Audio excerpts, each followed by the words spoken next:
입니다. 예, 명절 하루 앞두고 지금 많은 분들이 시골을 향해서 많이 가시고 계시겠죠. 우리 이 동양의 그 사과는 이 원형 사과니라 사실은 끊임이 없죠. 60년에 한 번씩 오죠.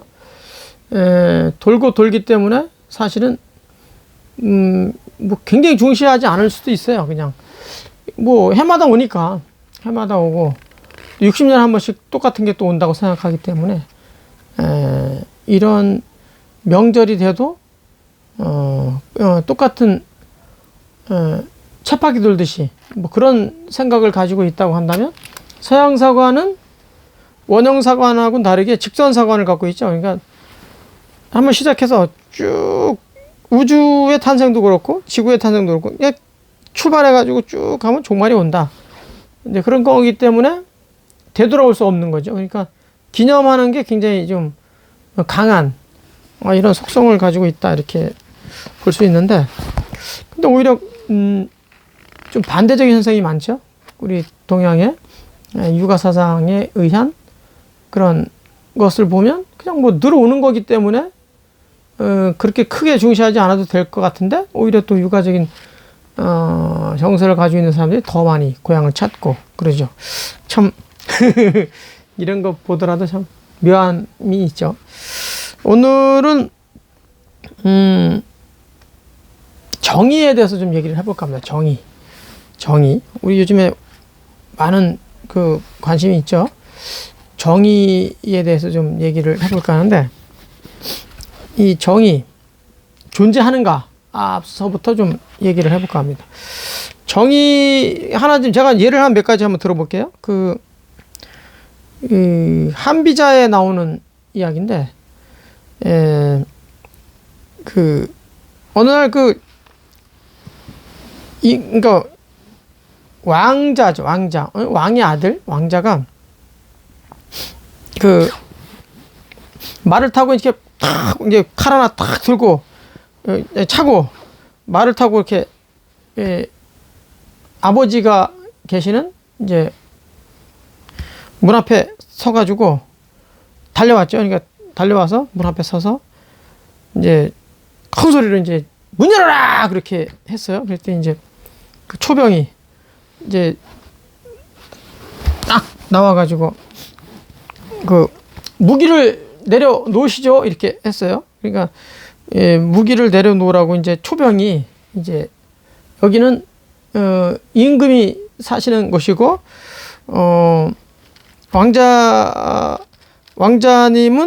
왕자님이든 뭐 아니든 그 어떤 사람이라도 임금 앞에서는 무기를 휴대할 수 없다. 그래서 무기를 내려놓으시죠 그랬어요. 그랬더니 왕자가 화를 내면서 이놈의 자식이 말이야, 내가 누군지 모르냐 그랬더니 아유 알고 있다. 왕자님 아니시나. 그래도 임금 앞에서는 무기를 휴대하는 것은 금지가 되어 있으니 무기를 내려놓으시죠. 그러면 이제 문을 열고 들어갈 수 있도록 해드리겠습니다 이렇게 했어요. 그랬더니 말을 안 듣는 거예요 왕자가. 그래서 이제 하다가 안 돼가지고 초병이 말의 목을 베버렸어요. 들어갈 수 없도록. 문 열고 들어가지 못하도록 말을 그냥 목을 베가지고 죽여버렸어요. 그랬더니 이제 왕자는 뭐 들어갈 수가 없는 거죠. 나중에 이제 이런 일을 이제 아버지한테 가서 이제 고한 거죠. 그랬더니 아버지가 어떻게 해야 되겠어요? 이 초병이 잘한 건가요? 왕자가 잘한 건가요? 이게 나라를 전체의 이익을 위해서는 이 법대로 행한 그 초병이 잘한 거 아닌가요? 초병을 그냥 오히려 엄벌을 처한 거죠.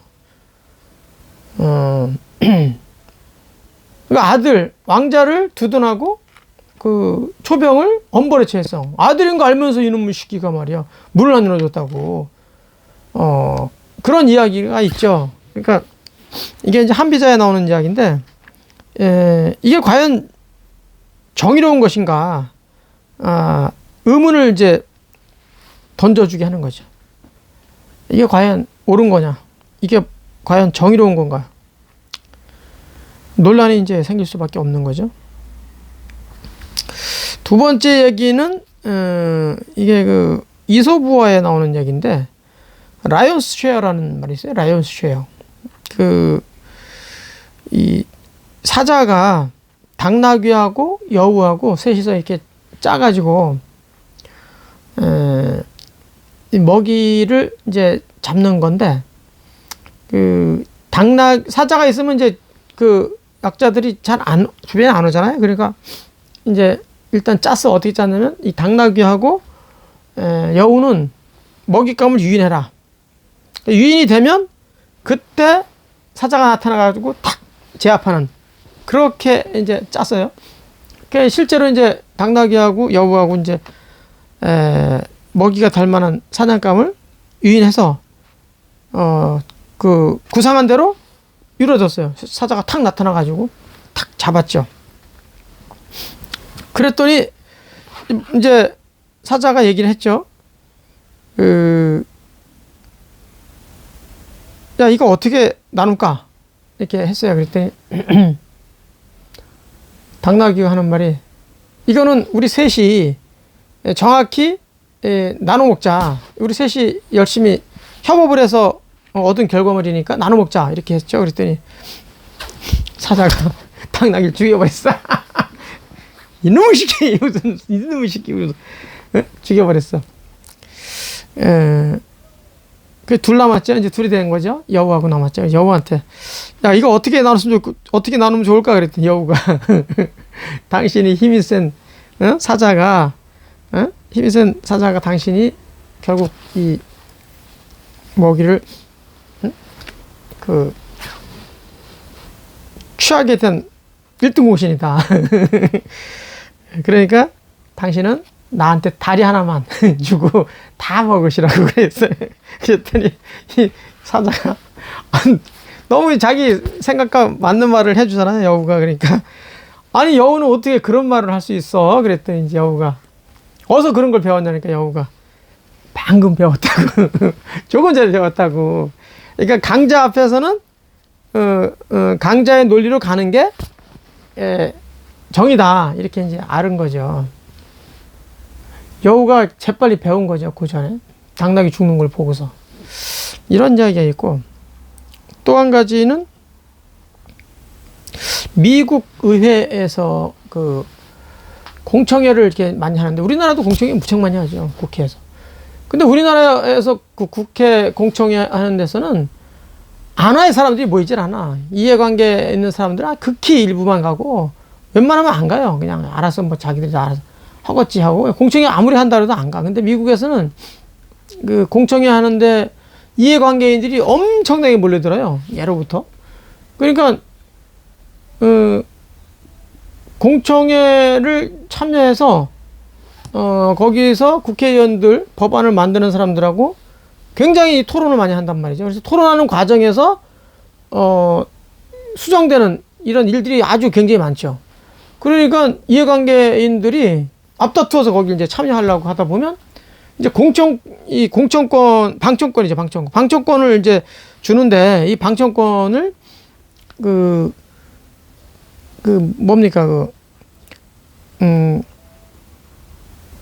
제일 먼저 선착순으로 이렇게 배부를 해요, 방청권을. 그러다 보니까 이해관계인들이 가령 아침 일찍 공청회가 시작된다 그러면 그 전날 막 밤을 새기 시작하는 거죠. 왜냐면 선착순이니까. 그러니까 이게 뭐 잘난 놈이든 못난 놈이든 줄을 서야 되는 거야, 그 공청회를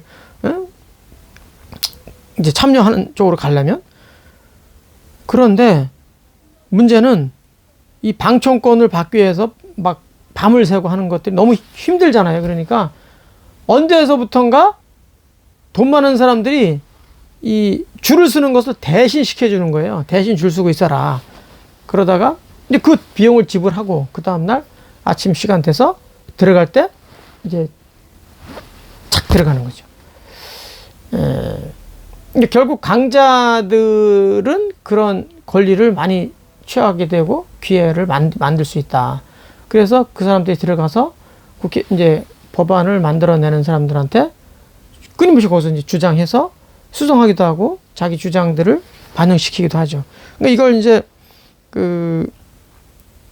이 정의란 무엇인가? 저도 책하고 있는데 이 마이클 샌델이 사치기 권한이다, 권한 행사다, 뭐 이렇게 이제 강자들의 논리를 이렇게 이제 대변하는 건데, 첫 번째 얘기 드렸던 한비자의 왕자와 초병, 결국 이게 정의로운 건가요? 라이온스 쉐어에서 같이 당나귀하고 여부하고 같이 사자가 협업을 했는데도 불구하고 결국 몫은 사자가 제일 많이 차지하는, 미국 의회 공청회 그 방청권을 아주 교묘하게 그 강자들이 약자를 활용해서 권리를 취하는 이런 것들이 과연 정의로운 것인지, 이런 게 참 예나 지금이나 이게 많죠. 논란할 만한 게 이 서양의 고대 철학자의 한 사람인, 다 고대 철학자지만 소크라테스가 이제 뭐라고 그랬냐면, 소크라테스는 평등주의자예요. 평등주의자.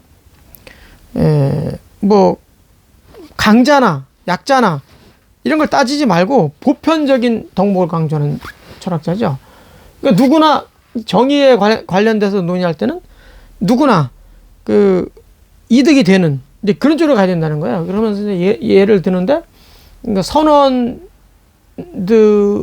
싣고 이렇게 그 고기잡이 배가 있다 그러면 선장은 누구의 몫을 가장 중시해야 되나 이거예요. 그 선원 전체의 이익을 위해서 도모하는 게 선장의 자세다. 그러니까 선장은 선원들의 이익을 위해서 움직이는 사람이다. 그게 정의로운 거다. 이렇게 이제 설명을 하고, 또 최고 지도자는 구성원들, 그 민중들의 모든 민중들의 이익을 위해서 헌신하는 사람이다. 그렇게 헌신해서 이익이 골고루 갔을 때 보편적으로 이렇게 이루어지면 그게 곧 정의다. 이렇게 이제 얘기를 하셨죠.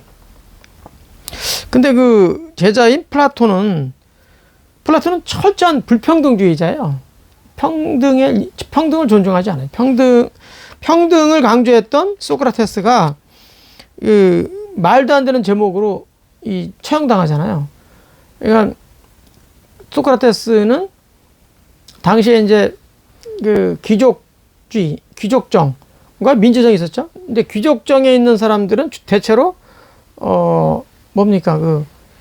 일정 부분 지도력을 갖춘 사람들이 많더라. 그래서 이제 귀족정을 이제 지지했죠. 민주정은 민주를 부르짖는 사람들은 속된 말로 하면 개나 소나 다 덤비기 때문에 정말 그 자격이 안 되는, 지도자의 자격이 안 되는 사람들도 마구 나와가지고 선출만 되면 그 말도 안 되는 이제 이 정치를 하기 때문에 검증되지 않은 사람들이다. 물론 페리클레스 같은 아주 걸출한 지도자가 나오면 그것도 존중할 수 있다 이렇게 얘기를 했지만, 그런 사람들이 계속해서 나온다는 보장이 없다. 하지만 귀족정은 일정 부분 다 검증돼 가지고 지도력을 발휘하는 사람들이기 때문에 귀족정을 지지했죠. 그래서 나중에 민주정에 있는 민주파 지도자들이 결국 이제 뭐 눈에 가시 아니겠어요? 이 소크라테스가. 그래서 이제 아테네 젊은이들을 뭐 타락시킨다, 뭐 이런 죄목, 그 다음에 뭐 자기네가 고유한 그 종교가 있는데, 신이 있는데 그 신을 믿지 않는다. 그런 죄목으로 이제 죽였잖아요. 그러니까 이런 그러니까 평등이 아니다. 철저히 이건 아니다. 불평등함을 이제 강조하죠. 그래서 이제 철저한 불평등한 주의자가 되는데, 이 플라톤은 그래서 철인정치를 주장하죠. 철인정치. 그러니까 철학자가 정치를 하든지, 정치인이 철학을 공부하든지, 그렇게 해서 정치를 해야 된다는 이제 주장을 하는데, 세 개의 파로 나누죠. 이 플라톤은. 그러니까 철인 계급, 이 전사 계급, 나라를 지키려면 또 그런 필요하죠. 그 다음에 노동자 계급이 있죠. 그러니까 철인 계급, 이 전사 계급, 노동자 계급. 그러니까 이 계급이 정확하게 이제 세 계급으로 나누는데 이 계급들이 자기들 역할을 제대로 이제 한다 이거야. 계급에 충실하게 한다. 그러면 그 역할에 맞는 보상을 하면 그럼 다 만족할 수 있다는 거죠. 그 다 만족하면 그게 바로 이제 건강한 나라, 정의로운 나라가 된다 이렇게 이제 주장을 했죠. 그러니까 계급에 주어진 특권, 그러니까 계급마다 다 특권이 있는데 노동자 계급이라 특권 없는 게 아니에요. 계급 특권이 있죠. 그리고 전사 계급도 특권이 있고 철인 정치하는 사람들도 당연히 이 특권이 있죠. 그 특권을 잘 이제 구현하면 그게 바로 건강한 나라가 되고 정의로운 나라가 된다 이렇게 이제 규정을 했는데 또 그의 제자인 아리스토텔레스는 그 평등과 불평등을 어떻게 보면 좀 절충했다고 할까요? 그런 주의자라고 얘기할 수 있는데 이 아리스토텔레스는 정의를 마땅히 받아야 할 것을 받게 하는 거, 마땅히 받아야 할 것을 받게 하는 거다. 그러니까 이를테면 평등한 사람은 평등하게 예우를 하고 불평등한 사람은 불평등하게 예우를 하면 된다. 이상하죠? 그럼 어떤 사람이 평등한 사람이고 어떤 사람이 불평등한 사람이냐? 뭐 이런 걸 이제 얘기할 수가 있는데, 이제 아리스토텔레스는 이제 가령 이렇게 얘기한 거예요.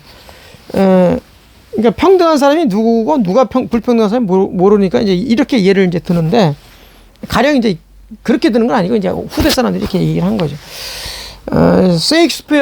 셰익스피어의 4대 비극 작품 중에 하나가 오셀로라고 있죠.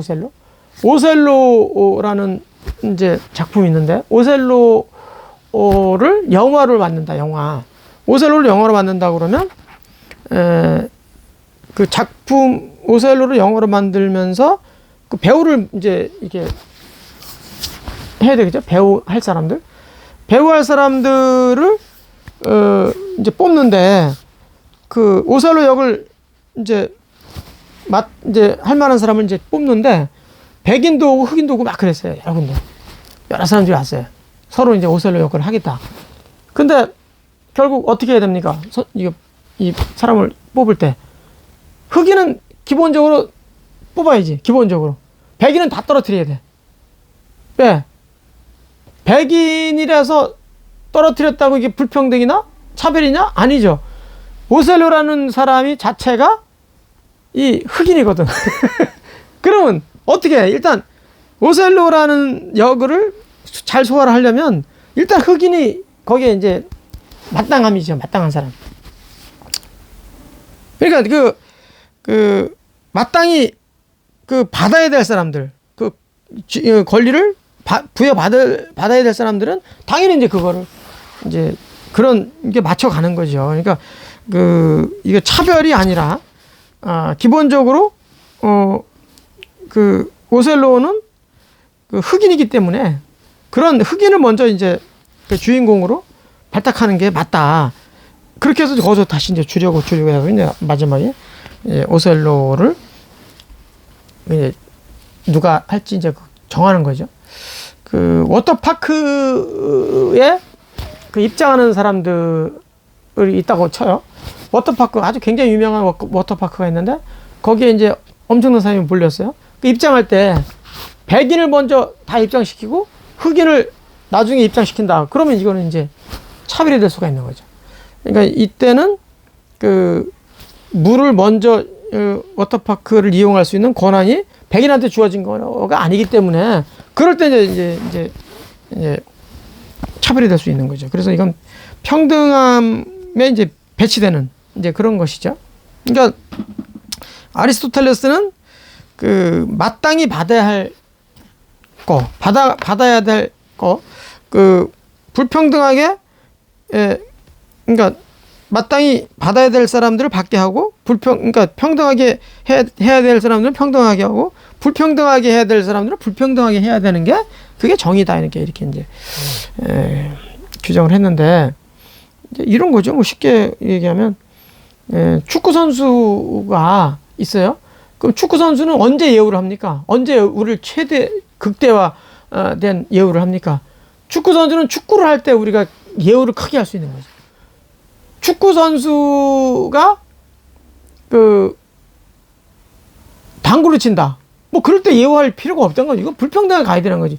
당구 선수가 당구 칠 때 크게 예우하고 야구 선수가 야구를 할 때 크게 예우하고 야구 선수가 다른 거 할 때는 예우하지 않는 불평등하게 가는 거죠.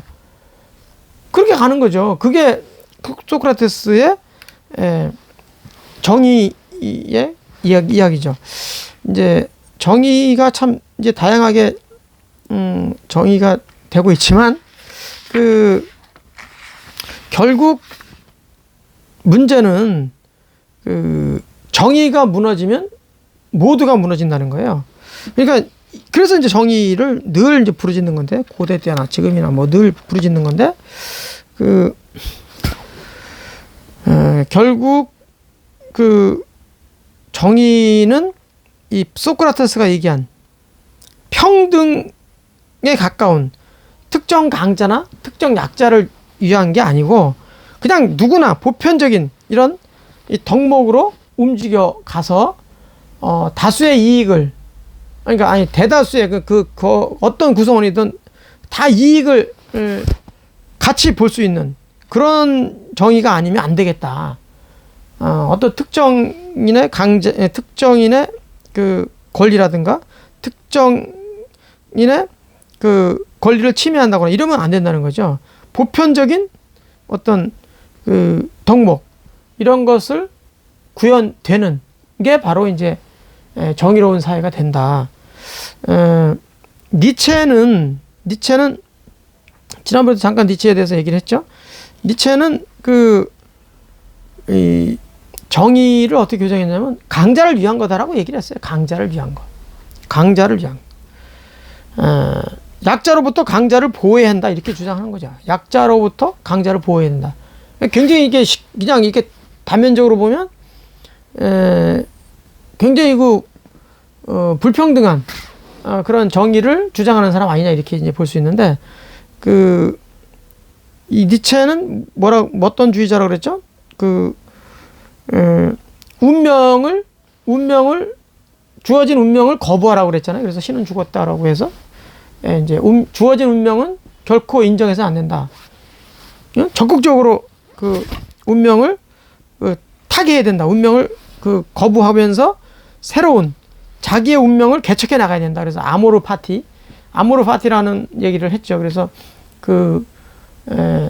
자기 운명을 사랑하라. 그 운명을 주어진 운명을 사랑하라는 게 아니라 그 주어진 운명을 거부하면서 새로운 다 이게 벗어나는 자기의 운명을 거부하면서 새로운 운명을 만들어가는 것을 살아가라는 그런 적극적인 이야기였죠. 그러니까 이 노예로부터 그 노예 근성, 그 거지 근성, 그 나약함 이런 것들을 다 집어치우고 벗어나야 된다. 그러면 강해진다. 그런 강자의 논리야말로 이제 그게 정의로운 거다.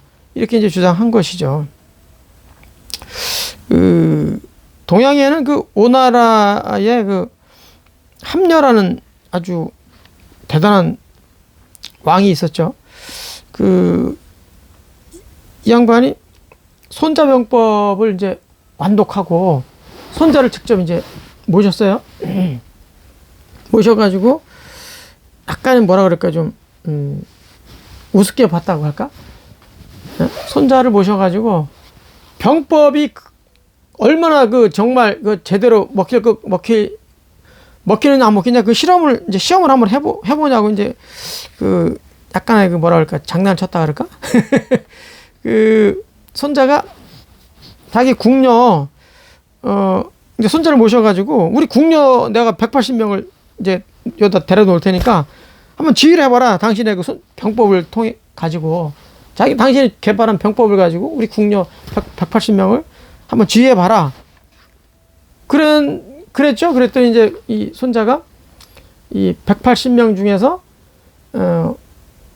그 함녀가 가장 총애하는 두 사람을 이제 동쪽에 하나 세우고 서쪽에 하나 세우고 그래가지고 이제 훈련을 시키는데 말을 안 듣는 거야.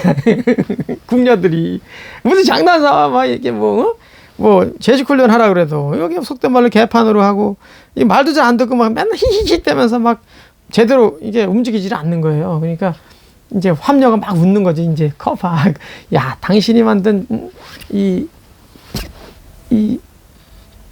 뭡니까? 이 병법이 이게 먹히냐? 아무나 먹히는 게 아니다. 이게 그거 아무데나 그게 되겠냐? 이렇게 막 비웃고 그러는데 그러다가 이제 손자가 계속해서 주문을 하고 명령을 내려도 듣질 않고 깔깔대고 웃기나 하고 있고 그러니까 이 함녀가 좋아하던 총애하던 그 궁녀 이쁜 궁녀 동쪽에 하나 서쪽에 하나 이렇게 대열에 있던 궁녀를 목을 치라 그랬어. 목을 쳐 죽여라. 참수해라. 그랬더니 함녀가 깜짝 놀랐지. 함녀가 자기가 그 친구들 없으면 자기는 사랑을 누구한테 주냐. 난 그 친구가 최고로 이쁘고 마음에 드는 친구들인데 손자가 그랬어요. 한번 이게 이 군진이죠, 군진. 그러니까